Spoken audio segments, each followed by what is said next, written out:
देखो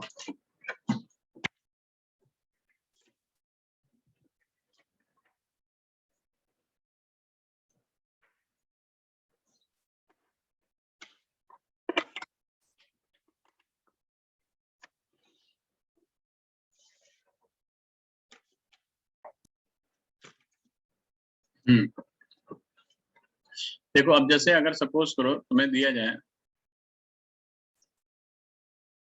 हमने last class में फॉर्मूला प्रूव किया था M1R1 is equal to M2R2, है ना, ये प्रूव किया था बेटा लास्ट क्लास में। नहीं सर, ये नहीं किया था? अरे तुम थी छुट्टी पे थी ना, तुम्हें कैसे? नो सर, नहीं किया था। ये नहीं किया था ये? अरे 2 पॉइंट सिस्टम नहीं किया था ये? RCM is equal to M1R1 plus M2R2, ये किया था कि नहीं किया था? नहीं सर, मैं तो पहली बार सुन रहा हूँ। लास्ट क्लास में सेंटर ऑफ मास में क्या कराया था फिर मैंने? सर आपने लिखवाया था और फिर मास पॉइंट में RCM की करवाई थी बस। हाँ, ये लिखवाया था कि नहीं लिखवाया था? जरा देखो ना, रजिस्टर ओपन करो ना, क्या लास्ट में लिखवाया था? यस सर, ये हाँ सर, कराया लिखवाया था। था। ये लिखवाया था ना, RCM is equal to M1R1 plus M2R2 है plus M3R3 up to MNRN, ये लिखा था नहीं लिखा था, डिवाइडेड बाय दिस। तो अगर यही चीज मैं अब आपसे कहूं कि अगर 2 पॉइंट मास सिस्टम है, ठीक है, या 2 बॉडी सिस्टम है मान लो, चलो देखो जरा 2 बॉडी सिस्टम है अगर, तो 2 बॉडी अगर सिस्टम है तो इसको कैसे निकालेंगे? तो इसके लिए आप क्या करोगे, आप सीधा सा 2 मास ले लो बेटा, एक ऐसे रखो और एक ऐसे मान लो। ध्यान से सुनना बेटा ये, ठीक है? तो यहाँ पे क्या है कि अब इसका मास M1 है, इसका मास M2 है, and suppose this is the point of, ये जो पॉइंट है, this point is called the centre of मास, ये है।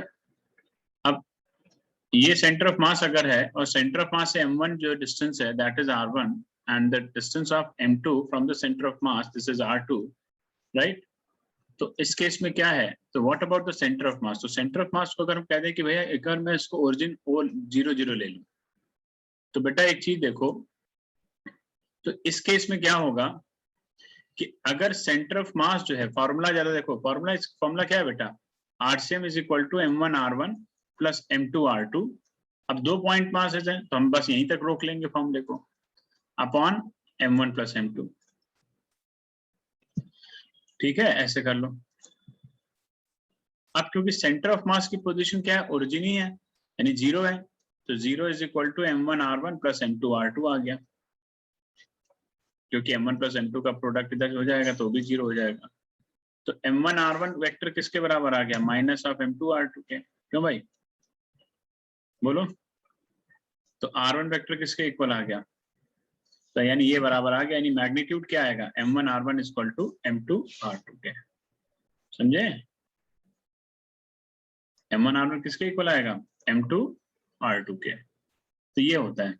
तो इस तरह से 2 बॉडी सिस्टम के क्वेश्चन आप निकाल सकते हैं। जैसे अब मैं आपसे पूछूं, यहाँ पे क्वेश्चन मैं तुमको एक दे रहा हूँ कि जैसे सपोज करो कि यहाँ पर 2 मासेस हैं, 8 kg एंड 4 kg। अब इसकी इनके बीच का डिस्टेंस जो है वो आपका मान लो 20 सेंटीमीटर है। तो what about the centre of mass? Position of the centre of मास निकालनी है आपको। ये सेंटर ऑफ मास है मान लो, इससे R1 डिस्टेंस पर है और इससे R2 डिस्टेंस पर है, तो क्या आएगा R1 R2 बताओ बेटा? हैं? अगर ये R1 है, ये R2 है, अब मैं अगर बोलूं कि R1 को x ले लूं एंड R2 को मैं क्या ले लूं? 20 माइनस x, है बेटा? क्यों, क्या लिखोगे कि M1 R1 is equal to M2 R2? क्यों भाई? तो M1 कितना है? 8, R1 कितना है? सर, R1 कितना है बेटा? x, X M2 कितना है? 4 and R2 is 4 into 20 minus X।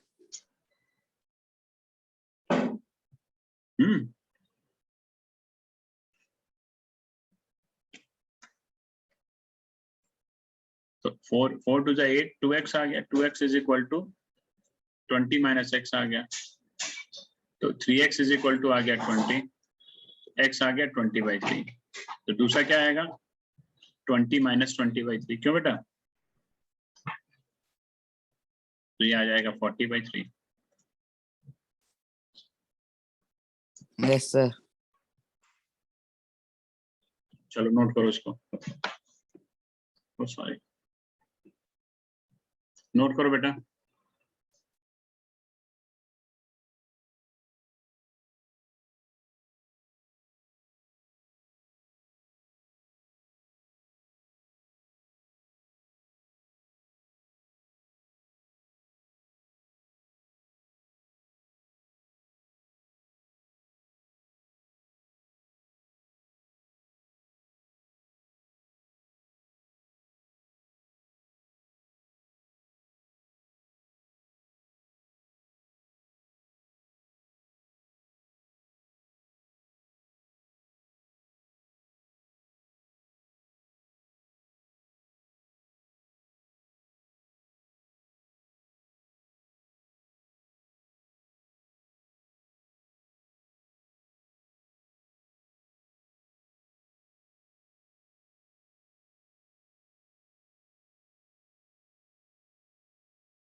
Note करो बेटा जल्दी से, फिर क्वेश्चन दें आपको।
कर लिया बेटा नोट? Yes sir. हैं? चलो देखो दूसरा देखो। अब जैसे सपोज करो, अब आपके पास में ये है, ये क्वेश्चन है,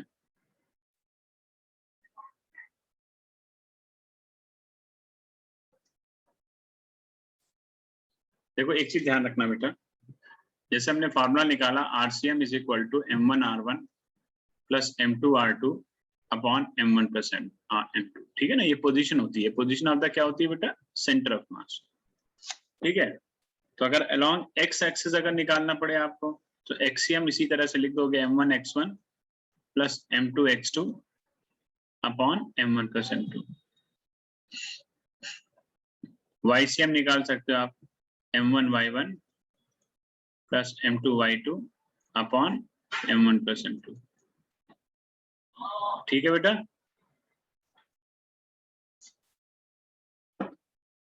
ठीक है,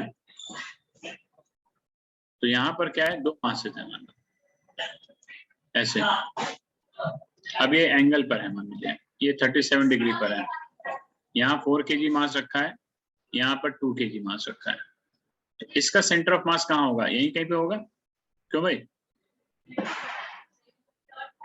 यस सर। ऐसे केस में कैसे करते हैं देखो, अगर ये 37 डिग्री है तो tan 37 कितना होता है बेटा, याद करो हमने आपको लिखवाया था 3/4, लिखवाया था कि नहीं लिखवाया था, कहा था ये वैल्यू याद रखना बेटा, sin 37 3/5, cos 37 4/5, याद आया कि नहीं आया कुछ है? यस सर, लिखवाया था कि नहीं लिखवाया था? नहीं ठीक तो लिखा था, लिखवाया था सर। हाँ 3/5 4/5 है ना। तो यानी अब देखो इसका कोऑर्डिनेट कितना हो गया, यानी ये 3 है, ये 4 है, तो इसका कोऑर्डिनेट कितना है बेटा बताओ, 4,0। अगर इसको ओरिजिन ले लें तो आप जब भी सेंटर ऑफ मास निकालें पहले ओरिजिन निकालें कि ओरिजिन कहाँ पर, तो ओरिजिन ये हो गया, मान लीजिए ये 4,0 हो गया, तो ये कोऑर्डिनेट कितना होगा बेटा, 4,3 होगा कि नहीं होगा बताओ, ये कोऑर्डिनेट कितना होगा, 4,3 होगा। यस सर, सभी लोग बोले भाई, ऑरेंज अक्षर, होगा कि नहीं होगा ये 4,3 है? Yes sir. एक्सियम कितना आ गया, एक्सियम आ गया तुम्हारा, इसमें देखो ये है, यहां से यहां तक गए, तो एक्सियम क्या होता है, m1 x1, तो m1 कितना है बेटा बताओ, m1 है 4, ठीक है 4 kg, और x1 कितना है बेटा, ये 0, ठीक है, प्लस m2 कितना है, ये रहा m2, ये रखा हुआ है बेटा, m2 कितना है 2 kg, कितना आया 4, डिस्टेंस कितनी है x2 बेटा 4 है, अपॉन टोटल मास, तो 4 + 2 कितना आ गया बोलो बेटा, ये 8/3, 8/6, तो कितना आया ये 4/3, आया कि नहीं आया बोलो, हाँ है। अब ये क्या हो गया, m1 y1, तो m1 कितना है बेटा, कितना है, m1 कितना है 4, इंटू y1 कितना है 0, ठीक है, प्लस m2 कितना है 2, y2 कितना है बेटा 3/4 + 2 6, टोटल मास, तो 6/6 कितना आ गया 1, यानी इसका सेंटर ऑफ मास क्या आ गया बोलो, इसका सेंटर ऑफ मास आ गया एक्सियम कॉमा वाईसीएम, कितना हो गया 4/3, 1, ये सेंटर ऑफ मास के आगे कोऑर्डिनेट्स। बात समझ में आई कि नहीं आई, इतनी बात समझ में आई कि नहीं आई, हाँ ना बोलो भाई सबको, सभी लोग हैं, यस सर, सबको समझ में आ गई, नैना समझ में आ गई बेटा, यस सर। यस। सीधा सीधा एक्सएम और वाईसीएम निकालते हैं, ठीक है चलो नोट करो, दूसरा क्वेश्चन मैं देता हूं तब तक नोट करो इसको।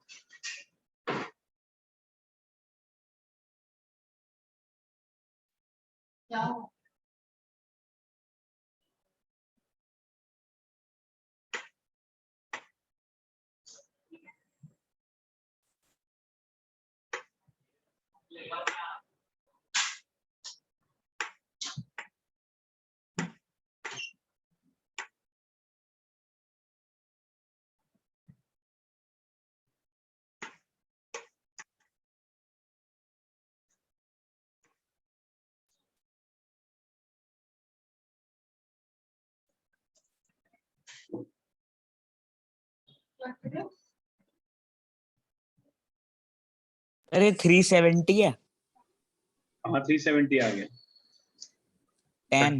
डिग्री,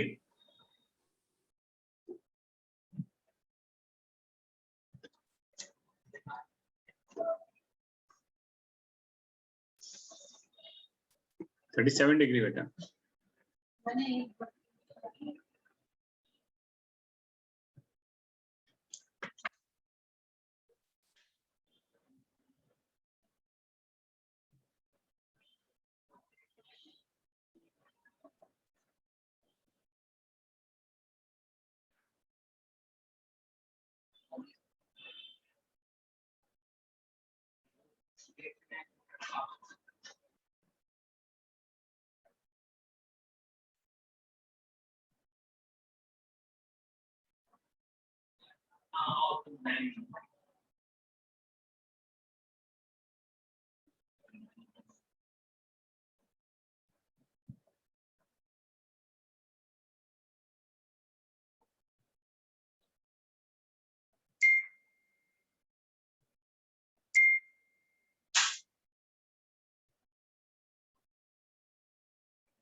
आ गया बेटा?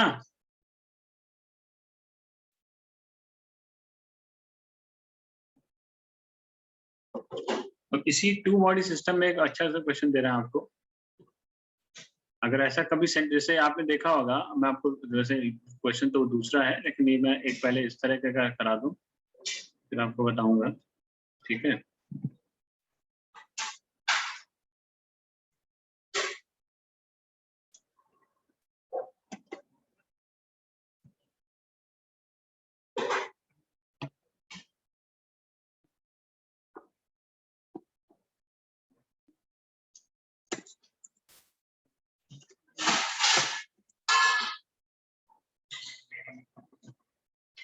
क्वेश्चन पढ़े बेटा ये वाला?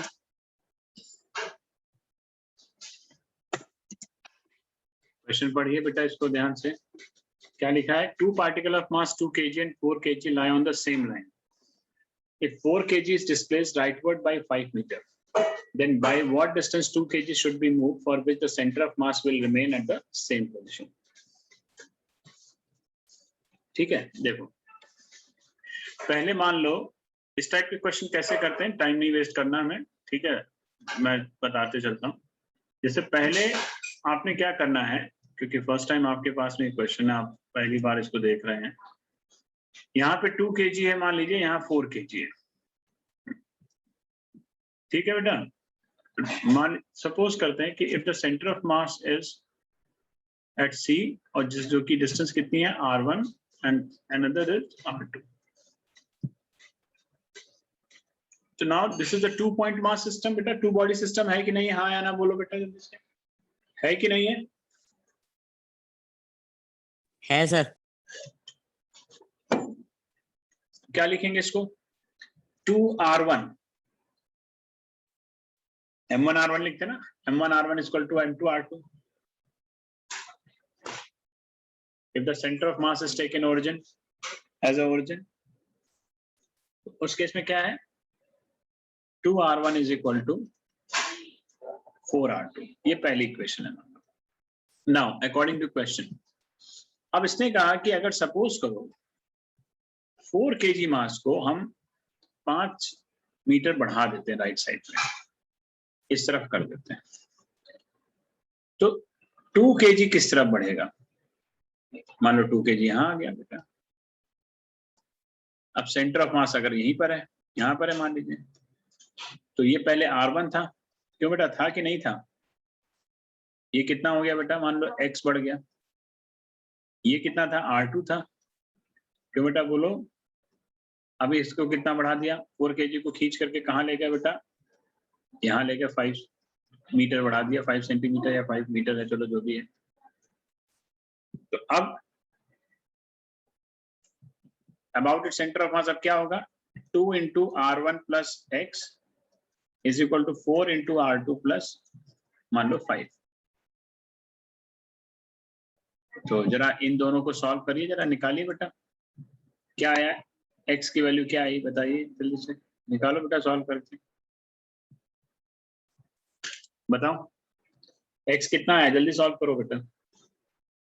अगर R1 को हम R2 वाला जो मास है उसको हम 5 मीटर मूव करते हैं, और R1 को हम 2 kg को मूव करते हैं, कहाँ से? इस पोजीशन से x मूव करना पड़ा। तो सेंटर ऑफ मास अगर कह रहा ना कि centre of mass will remain at the same position, यानी कि remain at the same position, same position मतलब ऐसा ही है, C पे ही है, ठीक है?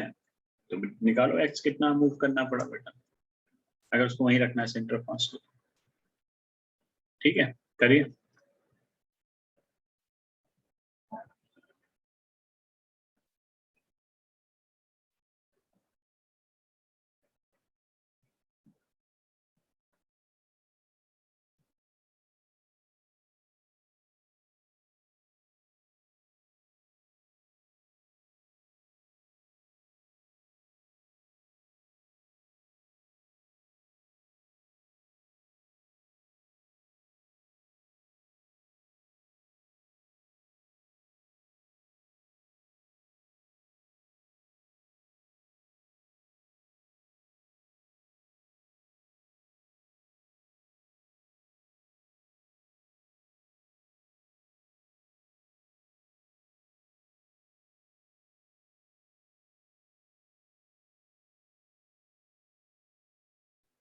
बताओ बेटा।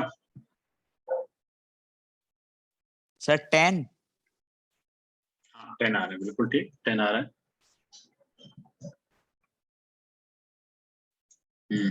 बिल्कुल ठीक है बेटा। और एक्स कितना है? 10 मीटर।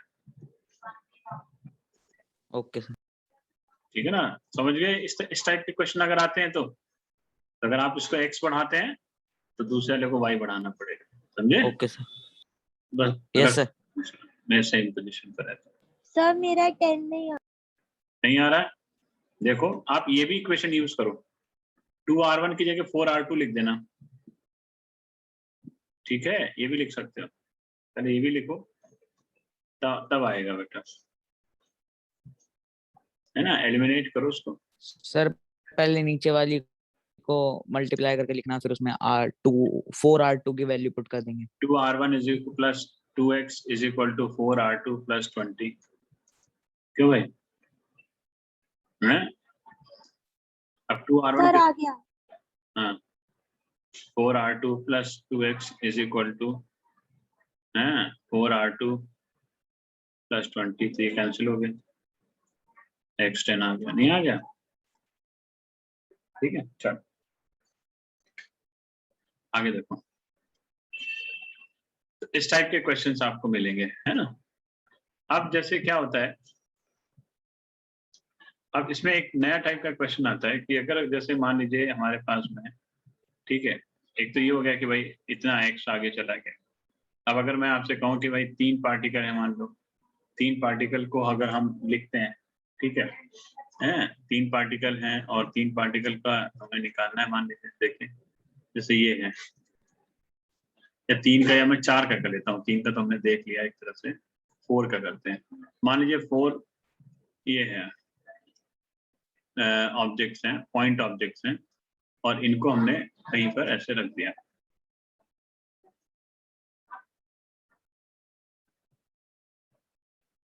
ये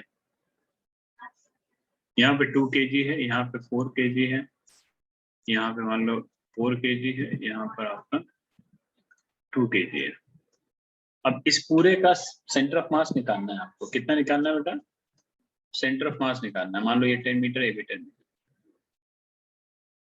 तो देखो सबसे पहला काम क्या करते हैं, आप किसी एक को तो ओरिजिन मानो बेटा, समझे? जब भी सेंटर ऑफ मास निकालना हो तो आपने क्या करना है, सबसे पहले किसी एक को ओरिजिन मानना पड़ेगा। तो आप मान लीजिए कि बेटा ये 2 kg वाले को मैं ओरिजिन ले लेता हूँ कि भाई ये 0,0 है। तो बताओ बेटा इसका कोऑर्डिनेट कितना होगा, बोलो जल्दी बोलो। 10,0 10,0। गुड। इसका कितना होगा?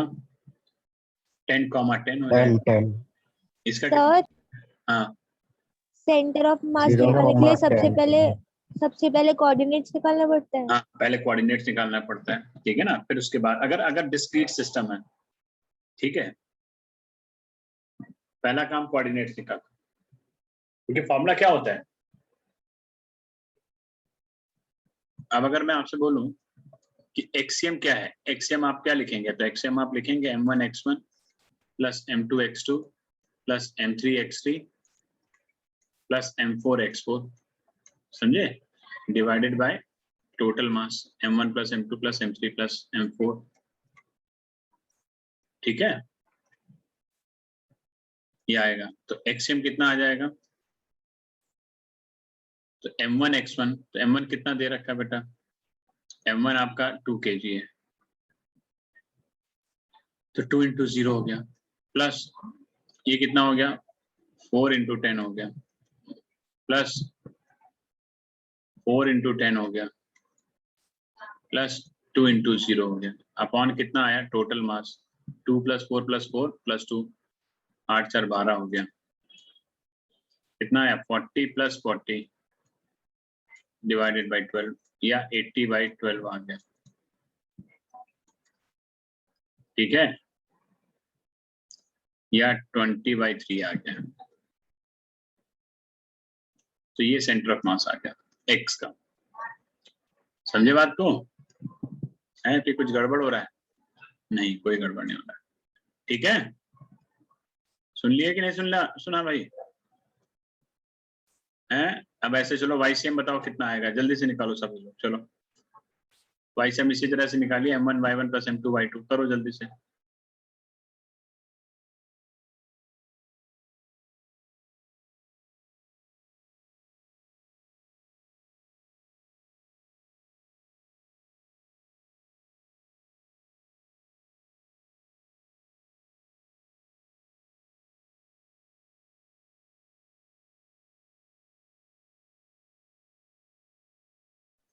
करिए, कैलकुलेट करिए।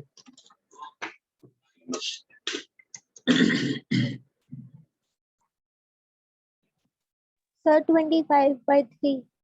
25/3। Very good.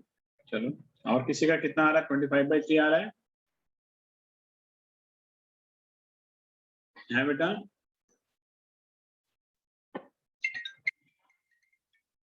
Sir sorry 10।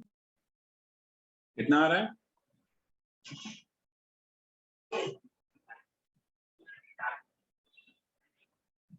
Ten आ रहा है? सर 15 आ रहा है। 15 आ रहा है? ओके।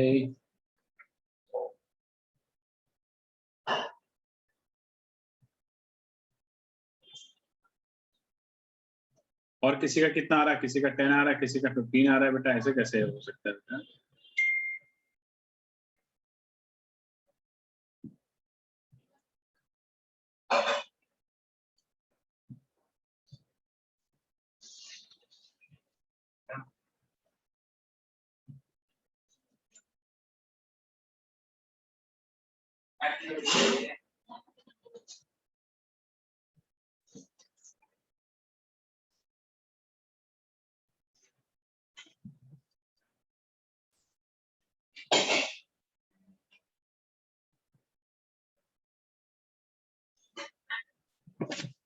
मैं निकालूं? हैं? देखो, चेक कर लेते हैं एक बार। M1Y1, M1 कितना है बेटा? 2 × 0 + 4 × 0 है ना भाई। Y कोऑर्डिनेट यहाँ 0 है ना, 4 kg मास, 0 कोऑर्डिनेट यहाँ पे 4 × 10 + 2 × 10 अपॉन 12 कितना आया? 40 + 20 और यहाँ कितना आया? 12। तो 60/12 तो 5 आया बेटा ये तो, ठीक है ना? कितना आया? 5। ओके, ठीक है। Yes sir. 5 आया ना बेटा? हैं? चलो देखो आगे। तो अब जैसे कुछ के हैं, आप इसके एग्जांपल्स जैसे आप लिखते जाओ, लिखना चाहो तो लिख ले सकते हो। जैसे आपका सर्कुलर रिंग का सेंटर ऑफ मास कहाँ होता है? ये कुछ होती हैं, कंटिन्यूअस बॉडीज होती हैं, ठीक है? तो कंटिन्यूअस बॉडीज का जो सेंटर ऑफ मास होता है वो आप जरा सा एक जगह लिख लें, ठीक है? तो कंटिन्यूअस बॉडी जो होती हैं, कंटिन्यूअस बॉडी का मतलब क्या होता है? जैसे आपको एक रिजिड बॉडी दी जाएगी, है ना, एक डेफिनेट, जैसे पॉइंट देखो डिस्क्रीट, हम जो क्वेश्चंस कर रहे थे वो डिस्क्रीट सिस्टम पे कर रहे थे। डिस्क्रीट सिस्टम का मतलब होता है कि पार्टिकल इधर से उधर, है ना? पार्टिकल क्या होता है बेटा? इधर से उधर, मतलब 4 पार्टिकल, जैसे भी हमने क्वेश्चन पीछे किया, 4 पार्टिकल्स हैं, 3 पार्टिकल्स हैं, 2 पार्टिकल्स हैं, है ना? तो इस तरह से ये क्वेश्चंस हम देख रहे थे बेटा, ठीक। अब जब क्वेश्चन अगर आ जाए कि ऐसा आ जाए कि भाई मान लीजिए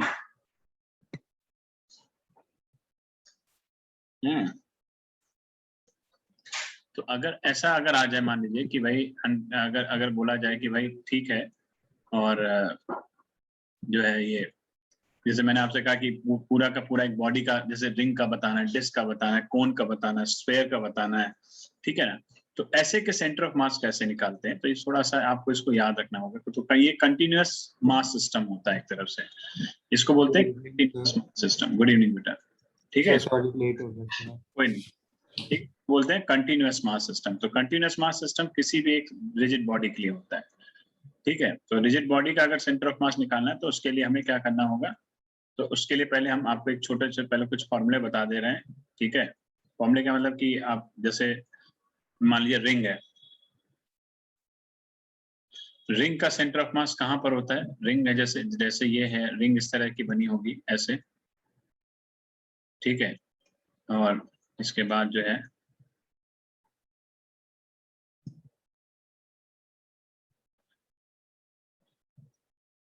ठीक है, इस तरह की रिंग बनी होती है। तो रिंग का सेंटर ऑफ मास कहाँ पे होता है, ये, ठीक है, तो इसको कहते हैं ओरिजिन पे, रिंग का सेंटर ऑफ मास होता है ओरिजिन पर। ठीक है, यूनिफॉर्म सर्कुलर रिंग, यूनिफॉर्म क्या बोलेंगे, uniform circular ring.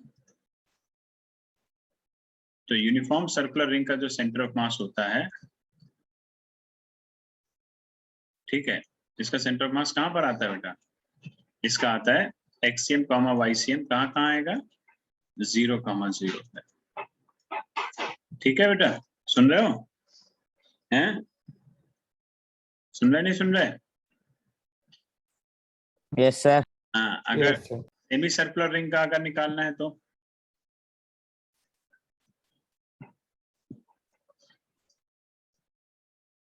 Semi circular ring का, सेमी सर्कुलर रिंग मतलब लाइक इस तरह से, इसका सेंटर ऑफ मास, इसका सेंटर ऑफ मास जो होता है, अगर इसका मास m और रेडियस r दे रखी है, इसका भी मास m है और रेडियस r है, तो इसका जो सेंटर ऑफ मास होता है, ठीक है, इसका होता है यहाँ पर 0,2r/π पे, यानी x एक्सिस तो 0 होता है लेकिन y एक्सिस की वैल्यू 2r/π होती है, यानी एक्सियम तो 0 है बट वाईसीएम कितना बेटा, 2r/π। सुन रहे हो नहीं सुन रहे बेटा, हैं, क्यों, हैं, बोलो भाई,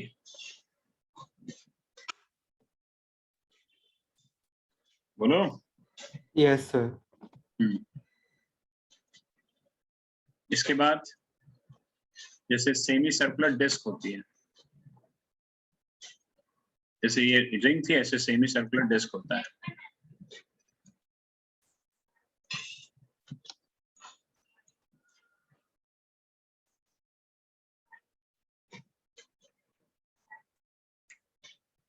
सेमी सर्कुलर डिस्क मतलब जैसे है यही, रिंग में कहाँ होता है, रिंग में मास कहाँ होता है बेटा, यहाँ पर होता है, डिस्क में पूरे में मास होता है बेटा, है ना, ठीक है, डिस्क में क्या होता है, जैसे प्लेट होती है तो प्लेट क्या है, डिस्क है एक तरह से, उसमें पूरी प्लेट में मास है, हर जगह है। अगर इसका मास m और रेडियस क्या हो, r हो, इसका मास m हो और रेडियस क्या हो बेटा, r हो, ठीक है, तो इसका जो सेंटर ऑफ मास होता है वो आता है आपका यहाँ पर कॉमा 4r/3π।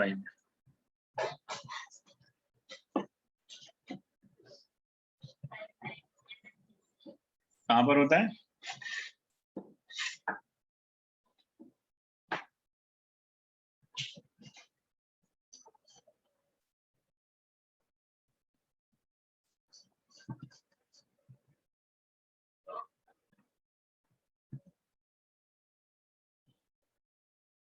ठीक है बेटा, कितना होता है ये सेमी सर्कुलर डिस्क का।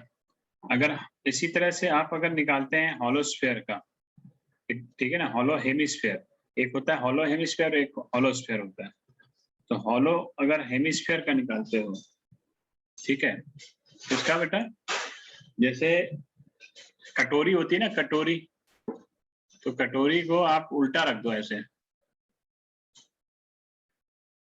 ठीक है, सही से बनाने, तो वो एक तरह से हॉलो हेमिस्फीयर बन जाता है ऐसे, हाँ आपसे समझे बात को,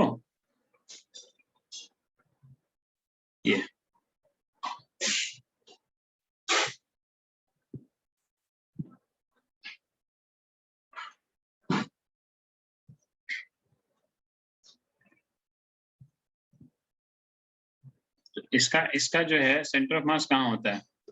इसका सेंटर ऑफ मास होता है 0,r/2 पे।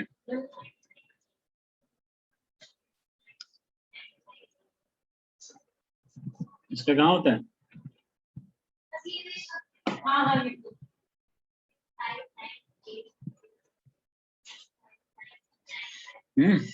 कहाँ होता है? 0,r/2 पे। नोट करते जाओ बेटा। नोट कर रहे हो नहीं कर रहे हो आप लोग? Hello hello. सर कर रहे हैं। हाँ सुनाई नहीं दे रहा लग रहा सबको? तो भाई सर टाइम हो गया। कहाँ टाइम हो गया अभी? सर नींद आ रही है ना। अभी से नींद आने लग गई? चलो अच्छा पढ़ो। नींद आ रही है, ठीक है। इसका लिखो सॉलिड हेमिस्फीयर, लिखो आपका सॉलिड कोन। ये सब याद रखने हैं बेटा, ठीक है। जैसे सॉलिड कोन होता है, कोन देखा है कैसा होता है? जोकर टोपी है, ठीक है।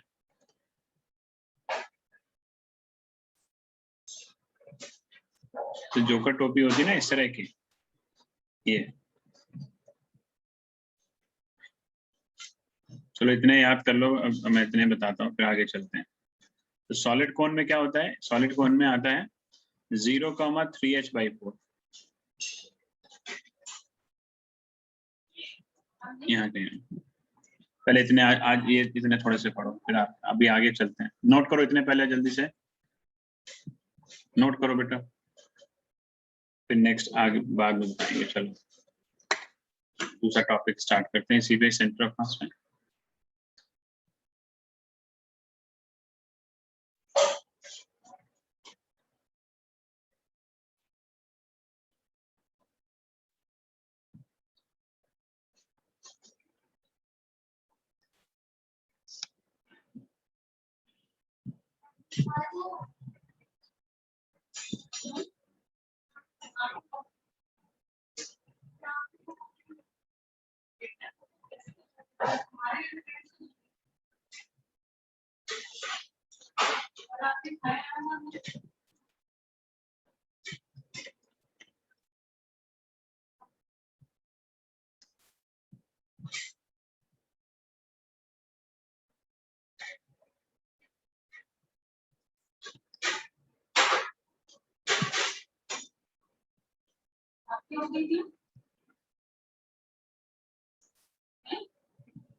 नोट करो बेटा जल्दी से।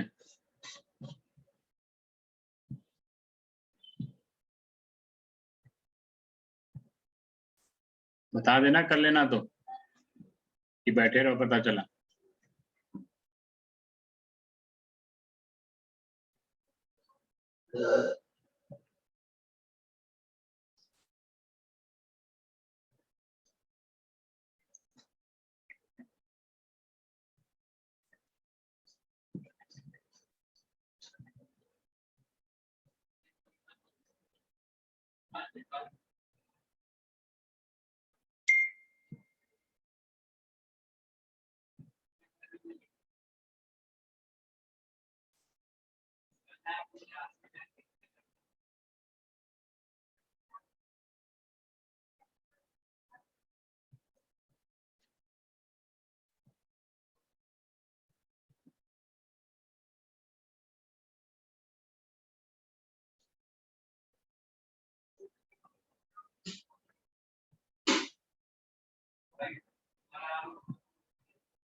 सर हो गया सर। चलो हो गया, लिखो आगे। Yes sir. अब लिखो नो आगे। सर। नहीं नहीं चलो, अभी 46 हुआ, 15 मिनट बाकी है, ऐसे 15 मिनट सर बहुत हो गया सर। नहीं लिखो सर और बच्चों से पूछ लो। पढ़ने के लिए, ठीक है। चलो आप अभी करो, अभी 2-3 क्वेश्चन और कभी और कराते हैं, फिर आगे बढ़ते हैं। बेटा पढ़ाई करो बेटा, ऐसे थोड़ी होता है, हैं? अभी से थक जाओगे कैसे काम चलेगा? मैं भी तुम्हारे से पहले से जगा हूँगा, मैं भी पढ़ाना भी है, सब कुछ करना है, ऐसे थोड़ी होता है बेटा। देखो सर हाँ बोलो। सर वैसे ये 9 o'clock वाली क्लास दिन में कभी शिफ्ट हो सकती है?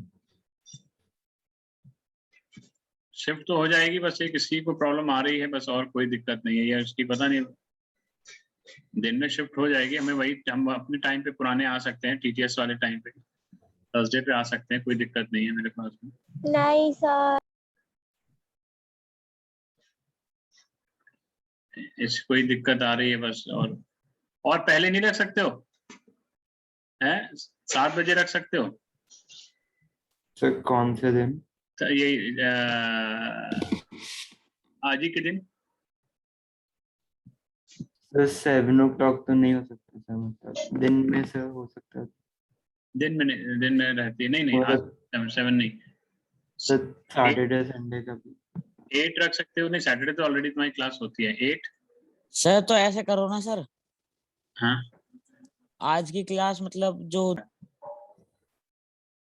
ये क्या बना है, ये बना हुआ है सर टेंथ। टेंट नहीं, सोने को सो रहे हो तो मतलब तुम्हें टेंट वेंट सब याद आ रही है? सर पिरामिड मतलब? हाँ यस सर। हाँ तो देखो एक मिनट, सही से बना देता हूँ थोड़ा सा, रुको एक मिनट।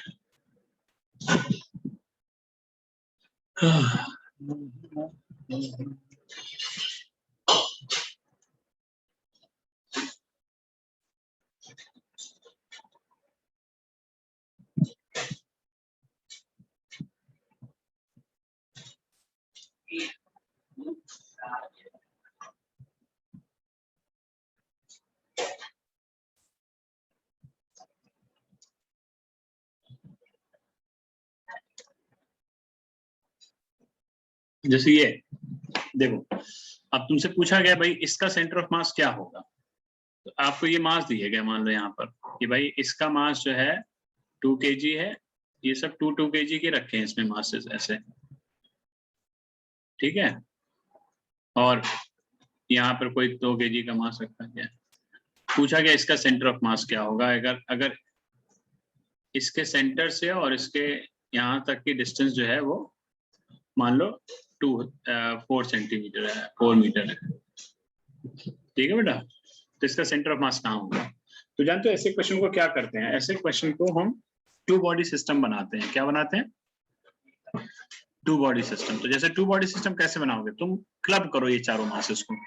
भाई आप सोचो ना, सीधी बात है, ये 2 kg का सेंटर ऑफ मास कहीं यहाँ कहीं होगा कि नहीं होगा? सेंटर ऑफ मास भाई, अगर इन चारों का मास अगर यहाँ लाई कर रहा है, तो मान लीजिए कि ये चारों दो टोटल मास कितना है बेटा? 8 kg है ना? कितना है, कितना बेटा ये 8 kg है कि नहीं है? तो 8 अगर kg kg है और ये 2 kg है, तो अब 8 kg और 2 kg ये क्या बन गया तुम्हारे? टू बॉडी सिस्टम बन गया कि नहीं बन गया? इसके बीच का डिस्टेंस कितना? 4 मीटर है। तो क्या तुम इसका सेंटर ऑफ मास नहीं कैलकुलेट कर सकते हो? R1 R2, क्यों भाई? यस कर लोगे नहीं कर पाओगे? यानी देखो इसका फॉर्मूला कैसे निकाला करो, मैं तुमको निकालता हूँ। जैसे ये x है और ये तुम्हारा कितना है? 4 - x। इसका भी तुमको तरीका बता देता हूँ, आसान तरीका, कि x क्या होगा? x होगा हमेशा m2r upon m1 plus m2। ध्यान रखो बेटा, r ये है पूरा, और y और ये, यानी कि अगर मैं कह दूं कि r - x क्या होगा, तो r - x हो जाएगा m1r upon m1 plus m2 बेटा, ठीक। अब बताओ तुरंत निकल आएगा नहीं निकल आएगा? x वैल्यू क्या होगी? m2 कितना है? 2 इंटू r कितना है बेटा? 4 अपॉन टोटल मास कितना है बेटा? 10। कितना आया? 8/10। तो कितना आ गया ये? 4/5 ये आ गया, खत्म। लो, आया कि नहीं आया हैं? ठीक है, तो इस तरह से आप इसका सेंटर ऑफ मास निकाल सकते हो आसान तरीके से। ऐसे नहीं तो आप इसको बैठ के कोऑर्डिनेट बनाओगे, ये करोगे वो करोगे, बहुत कैलकुलेटिव हो जाएगा। तो सीधा सा हर एक को आप 2 बॉडी सिस्टम बनाना सीखो। तो 2 बॉडी सिस्टम अगर बना, हाँ बोलो। M1R1 equals to M2R2 से नहीं कर सकते? हाँ उसी से कर सकते, उसी से तो मैंने फॉर्मूला निकाला है, उसी से तो मैंने निकाला है भाई कि अगर मान लो एक x डिस्टेंस पे तो दूसरा कहाँ होगा, r - x पे होगा, खत्म। फॉर्मूला तो वहीं से निकाला मैंने, मैंने कौन सा नया फॉर्मूला बनाया। ठीक है, अब जैसे क्यूब है ये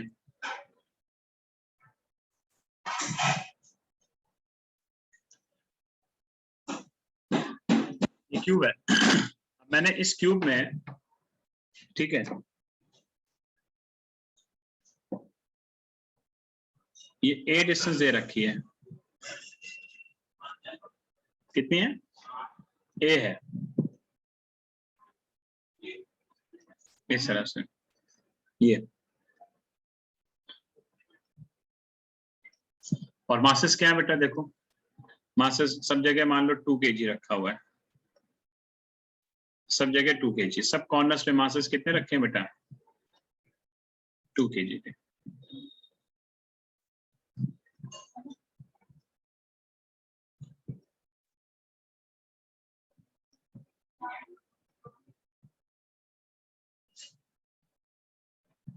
ये अब इसका सेंटर ऑफ मास निकालना है, तो आपको कैसे निकालना होगा, देखो आप, अगर मैं आपसे कहूं कि बेटा या सेंटर ऑफ मास यहाँ कहीं होगा कि नहीं होगा, बताओ, बीच में, तो आप इसको कैसे निकालोगे। इसको निकालने के लिए आप, बहुत आसान तरीका है, देखो आपने क्या करना है, मान लो यहां से होते हुए आप इधर आ गए,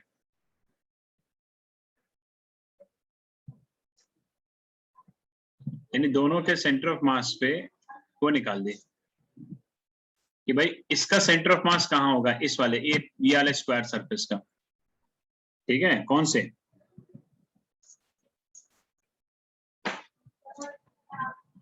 इसका अगर मान लो जैसे A B C और D, ABCD का सेंटर ऑफ मास कहाँ होगा, तो देखो स्क्वायर जो होता है ना, स्क्वायर का सेंटर ऑफ मास हमेशा उसके डायगोनल्स पे होता है बेटा, जहाँ डायगोनल बाइसेक्ट करते हैं, तो यहाँ कहीं होगा कि नहीं होगा, बोलो बेटा, हैं, और इसका टोटल मास कितना यस सर, 2 2 4 2 6 2 8, यानी 8 kg यहाँ से यहाँ पे मास लाई कर रहा होगा। ऐसे इसका कहाँ पे लाई कर रहा होगा बेटा, इसका भी 2 2 4 2 6 2 8 होगा, होगा कि नहीं होगा। अब देखो डिस्टेंस कितनी है दोनों के बीच में, बोलो ए है कि नहीं। अब देखो 8 8 का क्या बन गया, ये 0.2 ऐसे उठा लो यहाँ से, अब चलो अब क्या होगा, मान लो सेंटर ऑफ मास यहाँ पर है, तो अगर ये x है तो ये कितना होगा बेटा, r - x होगा कि नहीं होगा, हैं, तो M1 to M2R2 से निकाल दो x की वैल्यू, खत्म हो गया। आसान तरीका कि नहीं हो गया, बताओ, हैं, नहीं तो ऐसा सब कुछ निकाल के बीच वाली सीधी लाइन ले ली। हाँ, अब बस 2 के निकालो, ऐसे नहीं तो आप ना सबके क्यूब, सबके कोऑर्डिनेट्स बनाते रहते हैं, सब करते रहते हैं, ये सबसे आसान तरीका होता है सेंटर ऑफ मास निकालने का। यस सर, ठीक है, ओके सर, चलो थैंक यू सर। नोट करो पहले, थैंक यू पहले करो, नोट करो सर, कर लिया। ठीक है, नोट करो, ठीक है, तो अब संडे डन हो गया, ठीक है, यस सर।